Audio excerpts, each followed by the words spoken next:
हम लोग आज के सेशन की शुरुआत ट्रेड द ट्रैप के कॉन्सेप्ट से करेंगे। ट्रेड द ट्रैप को सीखने के लिए आप लोगों ने बहुत डिमांड किया, बहुत ज़्यादा मैसेज और रिक्वेस्ट मुझे आए। तो मैंने कहा कि एक आपको कॉन्सेप्ट ट्रेड द ट्रैप का बताया जाए जो कि बार बार आपको देखने को मिलेगा। हालांकि ये कॉन्सेप्ट एक है लेकिन ट्रैपिंग का बेस जो है वो मैं आपको पूरा क्लियर कर दूंगा। कॉन्सेप्ट एक होने का मतलब है कि एक तरीके के प्राइजेक्शन को ही हम लोग एक बार में समझ सकते हैं। ठीक है कि एक तरीके की ट्रैपिंग तो मार्केट में कई तरीके से होती है ना, कि बाजार में पहले आपको खरीदारी दिखाई जाएगी फिर बिकवाली हो जाएगी। तो बायर्स की ट्रैपिंग कई एक तरीकों से होती है कि खरीदारी आपको कई एक तरीकों से दिखाई जा सकती है। इसी तरीके से कि बाजार में आपको बिकवाली दिखाई जाएगी और हो खरीदारी जाएगी, तो ये तो कई एक तरीकों से हो सकता है। तो उसमें से एक कॉन्सेप्ट, एक तरीका हम लोग सीखेंगे, वो प्राइस स्ट्रक्चर जो कि बार बार रिपीट होता है। ठीक है, तो पहले उस पर हम लोग बात कर लें, समझ लें कि क्या है, फिर आगे बढ़ेंगे। अच्छा, ट्रेड द ट्रैप पर कल भी हम लोगों ने एक सेशन किया हुआ है। अभी तक जिन लोगों ने वो सेशन नहीं देखा है तो नीचे डिस्क्रिप्शन में टेलीग्राम का लिंक है, उस टेलीग्राम को ज्वाइन करके वहाँ पर हमारे ट्रेडर्स जो हैज पोजीशंस को ट्रेड करते हैं वो भी अपडेट होती हैं। उसके साथ ही वो वीडियो का लिंक भी मैं पोस्ट करा दे रहा हूँ, उसको जाकर भी आप लोग देख लीजिएगा। ठीक है, समझिए। ट्रेड द ट्रैप, पहले इस पूरे सेशन को कंप्लीट देखिए लास्ट तक। Trade the trap, trade the trap में तीन शब्द हैं, ट्रेड और द और ट्रैप। ठीक है, मतलब ट्रैपिंग को ट्रेड करना ही है ट्रेड द ट्रैप। तो हमको मूलतः सीखना इतना है कि ट्रैपिंग को कैसे ट्रेड किया जाए। ठीक है, इसी को हमने शॉर्ट फॉर्म में कह दिया ट्रिपल टी। ये हमारा इंडिविजुअल कॉन्सेप्ट है सर, हमारे ट्रेडर काफ़ी समय से इसको ट्रेड कर रहे हैं और इसी तरीके से ये ट्रेड होता रहेगा। कभी भी आपको कोई भी इसमें कभी भी लैग देखने को नहीं मिलेंगे, लाइफ लॉन्ग आप अपने जीवन भर ट्रेड कीजिए। क्यों? ये इंस्टीट्यूशन बायर का साइन है, इंस्टीट्यूशन सेलर का साइन है, जो कि रिटेलर्स को ट्रैप करते हुए आगे बढ़ते हैं। बड़े खरीदार जो छोटे खरीदारों का पैसा खाते हुए आगे बढ़ रहे हैं, ये उनकी खरीदारी और बिकवाली का साइन। तो सप्लाई, इसमें जो भी सप्लाई आएगी, जो भी डिमांड आएगी, वो नॉन फेलियर है कि कभी इसमें एसएल हंटिंग हो जाए। पहले ही एसएल हंटिंग होती है तभी तो ट्रेड कर रहे हैं। देखिए समझिए। अच्छा, होता क्या है पहले वो समझते। एक स्ट्रक्चर मैं आपको बताऊं, प्राइस में कंसोलिडेशन चल रहा है। ठीक है, अब इस कंसोलिडेशन जब प्राइस में चल रहा है तो इस कंसोलिडेशन में क्या है ना, कंसोलिडेशन हम लोग कहते हैं बायर्स बिहेवियर। क्या कहते हैं? खरीदारों का व्यवहार है प्राइस में ठहराव, तो इसको हम कहते हैं बायर्स बिहेवियर। ठीक है, अच्छा, कंसोलिडेशन का मतलब ही हम लोग मान लेते हैं कि एक्यूमुलेशन। हालांकि होता नहीं है ऐसा, बार बार ऐसा नहीं होता है, लेकिन हाँ 10 में से 8 बार 7 बार आप यही पाएंगे कि जब भी कंसोलिडेशन हुआ तो प्राइस हायर साइड मोमेंटम किया होगा। तो कंसोलिडेशन बायर का साइन माना जाता है। जैसे यहाँ पर देखिए, प्राइस पहले थोड़ा सा ऊपर आया, ऊपर आके यहाँ पे देखिए ये क्या है, ये कंसोलिडेशन है। ये क्या है? प्राइस यहाँ पे रुक गया, तो इसको हमने कह दिया, कंसोलिडेशन को ही हमने एक सिनोनियम मान लिया एक्यूमुलेशन, कि इकट्ठा किया जा रहा है, चीज़ों को खरीद कर रखा जा रहा है। कंसोलिडेशन अगर चल रहा है तो मैंने क्या कहा, बायर्स बिहेवियर, खरीदार का व्यवहार ही है ठहराव। तो प्राइस में जब भी छोटी छोटी कैंडल के फॉर्मेशन होने लगे तो समझिए यहाँ से खरीदारी आ सकती। मैंने कहा 10 में से 8 बार, 10 में 10 बार नहीं, ध्यान रखिए। ठीक है, तो 10 में से 8 बार लगभग लगभग हम लोग सही होते हैं। तो जैसे यहाँ पर ये कंसोलिडेशन हुआ, तो इस कंसोलिडेशन के जैसे ही ये रेंज के हाई ब्रेक हुए, अगर आप गौर करें तो एक रिटेस्ट हुआ, रिटेस्ट के बाद प्राइस ने देखिए मोमेंटम दिया। अभी दोबारा हम लोग उसी रेंज में पहुंचे, तो इस रेंज को ही टच करके देखिए, अभी ये पिछली डिमांड यहाँ से उठी तो प्राइस रोकने की कोशिश कर रहा है। जब ये लो ब्रेक होंगे तो अगला मोमेंटम हमको मिलेगा 21,800 तक। ठीक है, तो कंसोलिडेशन किसका? बायर का व्यवहार है, बायर्स बिहेवियर। ठीक है, अब इसी पर हम लोग ट्रेड द ट्रैप का एक कॉन्सेप्ट समझते हैं। अगर ये खरीदार का व्यवहार है और इस तरीके से प्राइस यहाँ पे कंसोलिडेशन कर रहा है, ठीक है, और प्राइस क्या करे, इस तरीके से एक कैंडल बनाए और ये हाई ब्रेक कर दे। ठीक है, तो बायर्स, हम जैसे खरीदार क्या करेंगे, खरीदारी करने जाएंगे, बाइंग अपॉर्चुनिटीज़ को देखेंगे। अच्छा, आपने खरीद लिया, मैंने खरीद लिया, आप हम जैसे 10-12 और ट्रेडर्स ने खरीद लिया। 10-12 का मतलब है कि रिटेलर्स ने अपनी पोजीशंस बना ली, छोटे मझले खरीदारों ने अपनी खरीदारी की पोजीशन बना ली कि कंसोलिडेशन के हाई ब्रेक हो गए, अब मोमेंटम आएगा। अच्छा, जिन लोगों ने ये हाई ब्रेक होने पर पोजीशन लिया, उनका एसएल एरिया क्या है? उनका स्टॉप लॉस एरिया है स्विंग लो, या फिर इस रेंज के अंदर अगर दोबारा प्राइस लौट कर, ये स्टॉप लॉस एरिया है। ठीक है, अब बाजार क्या करता है, अचानक से डाउनवर्ड्स मोमेंटम करता है, उस रेंज के अंदर आ जाता है। इसका मतलब है कि जिन लोगों ने यहां पर अपॉर्चुनिटी ली थी, जिन लोगों ने खरीदारी की, वो सारे ट्रेडर्स अपनी पोजीशंस को स्क्वायर ऑफ कर रहे हैं। दो तरीके के ट्रेडर होंगे, कुछ नए कुछ पुराने। तो पुराने ट्रेडर एसएल स्टॉप लॉस का महत्व समझते हैं, तो एसएल एरिया पे अपना पोजीशन स्क्वायर ऑफ कर देंगे। कुछ होंगे नए ट्रेडर जो स्टॉप लॉस का कुछ कोई महत्व नहीं समझते, लेकिन हाँ दुआओं का महत्व समझते हैं। तो वो भगवान से प्रे कर रहे होंगे कि दोबारा से काश लौट कर हमको एक एग्जिट का मौका दे दीजिए, तो हम अपना कॉस्ट पर पोजीशन काट के निकल जाए। तो या तो इनका पूरा कैपिटल डूबेगा या ये कॉस्ट पे निकलेंगे। तो इनके लिए तो दोनों ही काम गलत है, समझ लीजिए, है ना। तो नए ट्रेडर्स तो या तो अपना कैपिटल वाइप आउट कर लेंगे या ये कॉस्ट पे निकले तो भी इन्होंने गलती कर दी। कैसे समझिए, यहाँ पर एक लाइन ध्यान रखिएगा। अगर यहाँ पर बायर्स की ट्रैपिंग हुई है, खरीदारों के लिए अगर ये जाल बिछाया गया था, तो सीधी सी बात है खरीदारों को निकलने का मौका नहीं मिलना चाहिए। मौका नहीं मिलना चाहिए इसका मतलब है अब प्राइस दोबारा लौटकर इस हाई के ऊपर एक भी क्लोजिंग करने नहीं आना चाहिए। मैंने क्या कहा, अब प्राइस दोबारा लौटकर इस हाई के ऊपर एक सिंगल क्लोजिंग करने नहीं आना चाहिए। क्या करना चाहिए प्राइस को अब डायरेक्टली ये लो ब्रेक करने चाहिए। क्यों? बायर्स के लिए देखिए, पहले उनको कंसोलिडेशन दिखाया गया, फिर हाई ब्रेक कराए गए, और हाई ब्रेक कराने के बाद प्राइस ने ये लो ब्रेक कर दी। इसका मतलब है अब यहाँ पर शॉर्ट सेलिंग की अपॉर्चुनिटी बन रही है। बायर्स के लिए जाल बिछाया गया, बायर्स फंस गए, तो जैसे ही ये स्विंग लो, इस कंसोलिडेशन एरिया के जो लो है, पूरा रेंज लो, वो जैसे ही ब्रेक होगा, हम लोग यहाँ पर शॉर्ट सेलिंग की पोजीशन लेंगे और बहुत एग्रेसिव डाउनवर्ड्स मोमेंटम मिलता है, बहुत तेजी से गिरावट होती है। ठीक है, सिंपल स्ट्रक्चर है, कुछ भी एक्स्ट्राऑर्डिनरी नहीं बताया। अभी इसका एक हाफ हम लोगों ने टच किया। ठीक है, अब इसी में हम एक थोड़ा सा इसको जोड़ना चाहेंगे, समझिए। अब यहाँ पे क्या हुआ, यहाँ पे प्राइस ने ये कंसोलिडेशन किया। हम लोग दोनों ही एग्जांपल एक साथ, इसीलिए लास्ट तक पूरा एंड तक वीडियो को देखिएगा। ये कंसोलिडेशन हम लोगों ने देखा, और कंसोलिडेशन के बाद ये हाई ब्रेक हुए, ब्रेक होने के बाद प्राइस लौट कर आया। तो जो खरीदार थे, बायर, जो स्टॉप लॉस का महत्व समझते हैं, वो यहाँ पर अपनी पोजीशन से स्क्वायर ऑफ करके निकल गए। ठीक है, उनका ऐसे ट्रिगर हो गया। अब प्राइस दोबारा लौट कर गया, तो जो लोग दुआओं के भरोसे थे कि एक बार कॉस्ट पे निकलने का मौका मिले, तो जैसे ही कॉस्ट पे आया, वो बायर्स भी अपनी पोजीशंस को एग्जिट करके निकल गए। इसका मतलब है, और आप जो पुराने खरीदार जिन्होंने अभी अभी ऐसा लिया, मैं आपसे कहने आऊँ जाइए दोबारा खरीद लीजिए प्राइस ऊपर जाने को। आप बोलेंगे पागल हो गए क्या सर, अभी तो मैं स्टॉप लॉस देकर आया हूँ, आप बोल रहे हैं दोबारा खरीद लीजिए उसी भाव पे। तो एक बार जिस खरीदारी को करके अभी हम लोगों ने घाटा बुक किया, आप दोबारा खरीदने को कह रहे हैं, नहीं खरीदेंगे आप। इसका मतलब है कि प्राइस में लेस एक्यूमुलेशन रिटेलर्स के, जो छोटे खरीदारों का यहाँ पर क्या है, कोई भी पार्ट नहीं है, वो इस रैली का हिस्सा नहीं होंगे।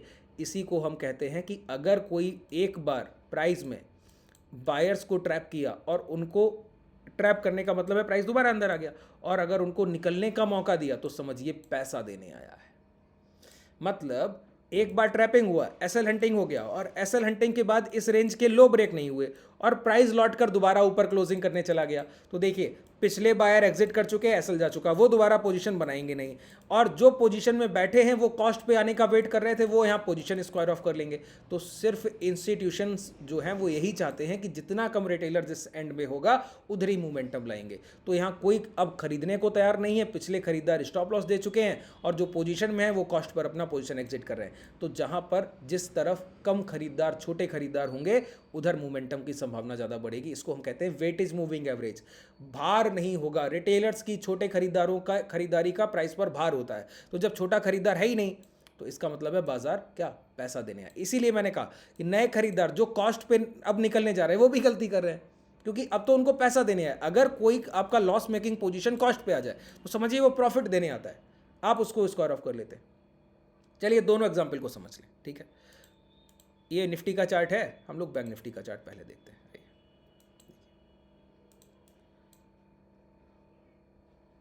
और छोटा प्राइस कर लें थोड़ा सा, 20 मिनट के टाइम फ्रेम पे आ जाए।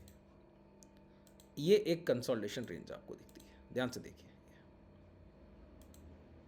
प्राइस ने क्या किया, ऊपर तेजी से चलकर आया और इस जगह आकर एक कंसोलिडेशन किया, बड़ा कंसोलिडेशन रेंज है। ठीक है, काफ़ी समय तक रेंज में रुका, अचानक से इसको ब्रेक कर गया। अच्छा, जो अच्छा खरीदार है, जो समझता है कि ब्रेकआउट वैलिडेशन क्या, ब्रेकआउट वैलिडेशन अगर आप लोग नहीं जानते हैं तो डिस्क्रिप्शन में जो टेलीग्राम का लिंक है वहाँ जाइए, मैं ब्रेकआउट वैलिडेशन का सेशन का लिंक भी वहाँ पिन करा दूंगा, उसको जाकर विजिट कीजिएगा, देखिएगा। ठीक है, अब यहाँ पे देखिए, ब्रेकआउट वैलिडेशन जो लोग जानते हैं वो यहाँ पे एंट्री नहीं ली होंगे इस कैंडल पे, क्योंकि ब्रेकआउट वैलिडेशन के बाद ही एंट्री होगा, ब्रेकआउट के बाद कभी एंट्री नहीं होता, ब्रेकआउट के बाद वैलिडेशन पर एंट्री होता है। ठीक है, अब बायर्स जो लोग यहाँ पे जल्दी खरीदारी कर लिए, एंटर कर लिए, प्राइस ने अचानक से नीचे आया, तो सभी लोगों के स्टॉप लॉस एरिया हिट हो गए। अब मैंने क्या कहा, जैसे ही इस रेंज के लो ब्रेक होंगे, तो डाउनवर्ड्स निचले स्तर पे मोमेंटम की संभावना बढ़ जाएगी, नीचे प्राइस का डाउनवर्ड्स मोमेंटम तेजी से होगा। ठीक है, तो अगले सेशन में देखिए प्राइस ऊपर खुला, इस रेंज के ऊपर सभी एसएल एरिया है, प्राइस खुला और तेजी से गिर गया। ये क्या था? Trade the trap. बायर्स को पहले दिखाया गया कि खरीदारी कीजिए, खरीदारी कीजिए। जैसे ही बायर्स ने यहाँ खरीदारी की, प्राइस को गिरा दिया गया सर, और गिराते हुए देखिए कितना बड़ा मोमेंटम है ये। ठीक है, ये क्या था? Trade the trap. तो ट्रेड द ट्रैप का प्राइस कैसे दिखता है? इस तरीके से दिखता है। कंसोलिडेशन, कंसोलिडेशन, अचानक से हाई ब्रेक, दोबारा से अंदर आकर ये लो ब्रेक करके एक गिरावट। इसका अपोजिट भी दिखता है, ये तो मैंने एक पार्ट बताया। ये कंसोलिडेशन, कंसोलिडेशन, अचानक से लो ब्रेक करके दोबारा अंदर आकर ये हाई ब्रेक करके एक मूवमेंट। ठीक है, इसको नेक्स्ट सेशन में आप लोग बताइएगा नीचे कमेंट में, अगले सेशन में इस वाले मोमेंटम को मैं समझा दूंगा। ठीक है, अच्छा, इसका एक दूसरा भी प्राइस देख लें जो हम लोगों ने समझा कि ट्रेड द ट्रैप में अगर बाजार निकलने का मौका देने आया तो समझिए पैसा देने आया। इस लाइन को ध्यान रखिएगा, मतलब ऊपर गया, लौट कर आया और दोबारा ऊपर आ गया, तो समझिए अब मोमेंटम की शुरुआत हायर साइड। अच्छा देखिए, मैं आपको दिखाऊं, ये कोल इंडिया का चार्ट है। ठीक है, किसका चार्ट है सर? कोल इंडिया का चार्ट है, भूलेंगे तो नहीं ना, कोल इंडिया का चार्ट है। ठीक है, बड़े टाइम फ्रेम पर आ जाए, आवली टाइम फ्रेम पे आइए। बहुत ध्यान से प्राइस को देखा कीजिए सर, जितनी भी चीज़ें हैं इसी तरीके से काम करती हैं, कुछ भी ऐसा नहीं है जो बदल जाएगा प्राइस में परिवर्तित, नहीं, कुछ नहीं। जो चीज़ें बता रहा हूँ हूबहू ऐसे ही प्राइस काम करता है और ऐसे ही चलेगा। ठीक है, देखिए नहीं, यहाँ पे मोमेंटम देखिए, ये कंसोलिडेशन एरिया है, अचानक से लो ब्रेक हुए, लो ब्रेक होकर प्राइस अंदर आ गया, मतलब सेलर्स को ट्रैप कर लिया। सेलर्स को ट्रैप करने के बाद मोमेंटम किधर होगा? Higher side. ठीक है, आसान स्ट्रक्चर है, कुछ भी ऐसा नहीं है जो आपको नहीं समझ आ रहा है, बहुत सिंपल है। ठीक है, जितनी बार ऐसे स्ट्रक्चर बनेंगे उतनी बार आपको मोमेंटम देखने को मिलेगा, उतनी बार। ठीक है, देखिए अब हम लोग यहाँ पे देखते हैं अपॉर्चुनिटी कहाँ कहाँ कैसे कैसे बनती हैं, फिर हम लोग उस पर बात करते हैं। एक भी ट्रैप, ट्रेड द ट्रैप, यहाँ पर आ जाइए।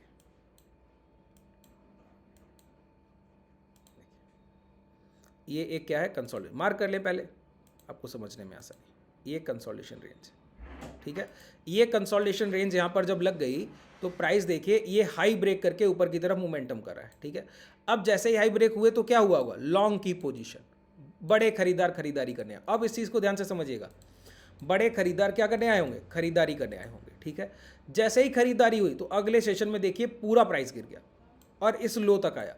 तो जिन लोगों ने ये 386 से लेकर 400 तक ये 14 रुपए की रेंज में खरीदारी की, सभी के एसएल एरिया हंट हो गए। अब प्राइस क्या किया? मैंने कहा अब प्राइस को लो ब्रेक कर देने चाहिए। जैसे ये इंपैक्ट स्विंग लो थे, ये ब्रेक हो जाते तो प्राइस बहुत तेजी से गिरता, लेकिन प्राइस ने स्विंग लो भी ब्रेक नहीं किए, दोबारा लौट कर ऊपर आ गया। तो मैंने क्या कहा, या जिनका ट्रैपिंग हुआ, जैसे अगर ये बायर्स के लिए जाल बिछाया गया तो बाजार को इनको निकलने का मौका नहीं देना चाहिए ना, मौका नहीं देना चाहिए। इसका मतलब है प्राइस को लो ब्रेक करके डाउन साइड मोमेंटम करना चाहिए। लेकिन अगर बाजार मौका देने आया तो समझ लीजिए पैसा देने आया है। ठीक है, मैंने क्या कहा, अगर बाजार मौका देने आया, बायर्स को एग्जिट देने आया तो समझिए पैसा देने आया, तो बाजार दोबारा आया। तो जो लोग यहाँ पे कॉस्ट के लिए बैठे थे तो देखिए उनको कॉस्ट पे निकलने का मौका तो मिल गया, प्राइस दोबारा लौट के आया। तो यहीं पर आपको पहचान लेना चाहिए कि ये लॉन्ग करने का सबसे बेहतरीन तरीका, सबसे बेहतरीन विकल्प, यही समय है खरीदारी का। अब जहां पर कोई पोजीशन नहीं बना रहा वहां हमको पोजीशन बनानी है। ठीक है, आप लॉन्ग कीजिए जहां पर सबसे लेस्ट बायर एक्टिव होगा, रिटेलर, छोटा ट्रेडर, वहां पर सबसे बड़ा मोमेंटम देखने को मिलेगा। अब देखिए यहीं से इस मोमेंटम की शुरुआत हुई और ये 394, 95, 400 का भाव एक हाई लगाकर चला गया 466, और उसके बाद अभी जो आप देख रहे हैं 480 के हाई, आज का प्राइस 474, यहीं से शुरुआत हुई थी, इसी बेस स्ट्रक्चर से। देखिए सबसे पहले हम लोगों ने क्या समझा, कंसोलिडेशन एक बायर साइन है, कंसोलिडेशन के हाई ब्रेक हुए तो बायर्स की एक बार ट्रैपिंग हुई, बायर्स की ट्रैपिंग के बाद बाजार को निकलने का मौका दिया, बायर्स को निकलने का मौका मिला, मतलब ट्रैपिंग बायर्स के लिए नहीं थी, सिर्फ उनके एग्जिट कराए गए हैं, सिर्फ उनको एग्जिट कराया गया। ये जाल बिछाया नहीं गया था बायर्स के लिए, बायर्स के एग्जिट के लिए जाल बिछाया गया था, खरीदारों के लिए नहीं, खरीदारों से पोजीशन कटवाने के लिए जाल बिछाया गया था। इसीलिए जब दोबारा बाजार ऊपर आया तो मतलब पैसा देने आया है इन्हीं बायर्स को जो एग्जिट कर गए, अब वो बस हाथ मलते रह जाएंगे। तो अब आप अपनी पोजीशन बनाइए, अगर पिछली बार एसएल गया है फिर भी पोजीशन बनाइए, जितना पैसा गया उससे दुगना देकर जाएगा ये पूरा आपको सेटअप जो ये प्राइजेक्शन का है। ठीक है, अब ये देखिए यहाँ पे ये स्ट्रक्चर जो हाई लगा कर गया 466, ठीक है, इतना आसानी से पोजीशंस को ट्रेड कीजिए। ये ट्रेड द ट्रैप का पूरा कॉन्सेप्ट है, एक मैनेज स्ट्रक्चर। देखिए, ये बायर को फंसाने का एक तरीका है, ठीक है। ऐसे बहुत सारे ट्रेड द ट्रैप के स्ट्रक्चर बनते हैं। अगर आपको सारे स्ट्रक्चर सीखने हैं, वो तो क्लास में मैं सिखाता हूँ, क्लासेस में आप लोग चाहें तो एनरोल कर सकते हैं, नीचे डिस्क्रिप्शन में आपके पास कॉन्टैक्ट डिटेल, ठीक है। कोई भी डाउट रह गया हो तो मुझे कमेंट सेक्शन में बताइएगा। जुड़ना चाहें तो नीचे डिस्क्रिप्शन में टेलीग्राम और व्हाट्सअप का भी लिंक है, वहाँ से जुड़ सकते हैं। शुभ रात्रि, धन्यवाद।